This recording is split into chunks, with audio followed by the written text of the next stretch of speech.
All right, welcome. This is a quick video on screen sharing, but from the student's point of view. So we use it for remote proctoring, which means instead of just taking a quiz on their own, we actually watch them take a quiz. And you might wonder, why would you want to do that? Well, sometimes kids have technical issues. They may have multiple resets. If that happens too often, we say, okay, we need to watch what you're doing, see if you have other stuff open, sort of troubleshoot, or wonder whether they're just clicking out of something so that they can go back in and have a preview of what's going on. So we want to know that. Sometimes kids might be working well, first 2 quarters, you think, wow, they're doing great, and then they fail or they get a D on the midterm. You have to think, are they using books or notes, or maybe they're Googling things, which of course is very possible these days. Or they may do D and F work the first quarters, panic, and all of a sudden they're doing A and B work, and you wonder, did they just get it, or could they be getting external help? So the nice part about this, the beautiful thing, is that you can set the recording in place, and then you can walk away. You can do things that you need to do, come back. When they're done, of course, you stop recording, and then that link comes to you through your email. So let's get going. I'm in the room, moderator, and super student, which is secretly me just on a different computer, so that you can see what happens from both points of view. So I'm going to go ahead and start recording. This is a Blackboard recording. Recording started.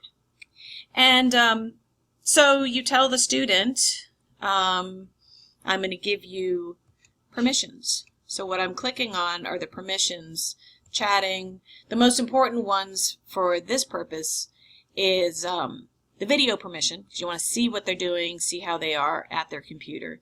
And then, of course, the screen sharing, which is the whole point of it, so that you see what they're doing. So they've got the tools that you have, and up in their top of their window is this little double rectangle. That's the actual screen sharing. Have them turn on their video, so right above where their name appears, there's the video button, so have them turn that on. So you're now going to see what they're doing. And I ask them to please adjust so that I can see their physical desktop, I can see them looking at the computer, and that sort of thing. And then say, I need you to screen share. That's this double rectangle. And it will give them a dialog box, tell them go ahead and hit OK, and you want them to share your entire desktop. So you want to see what are they doing overall on their desktop. Again, it'll give them a dialog box, tell them hit OK, and voila, you are in their course from their point of view, watching everything that they do.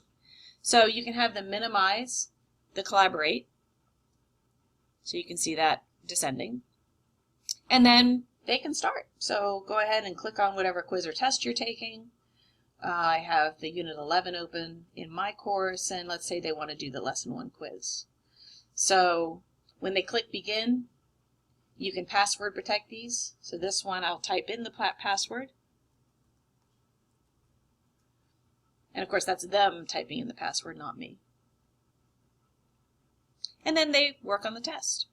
So they're working, takes them 25, 30 minutes, whatever. And when they're done, have them save it and submit it. Now this one says I have 100 things that aren't done, which clearly I did not take the quiz, but hopefully they have. And you'll see their summary screen come up. And then they may raise their hand, something like that, let you know, alert you that they're finished. And so you say, terrific. So go ahead and go back to your collaborate window, and they're only going to see actually what I'm seeing right now, and tell them maximize that window, go to stop sharing, and then they need to click on the little pencil tool up here. So you're not seeing this because they already stopped sharing, but it's this tool, the pencil and the whiteboard. And that will pop them back onto the whiteboard, and they can stop. So they can exit. When they exit, it will pop them out of there. Remember, you have to stop the recording in Blackboard Collaborate, because if you don't, then it will not send you the link. So you say, go ahead and stop. Wait a few minutes, check your email, and you will get the recording link. And then you can watch it and see what they're actually doing. So I hope you found this helpful.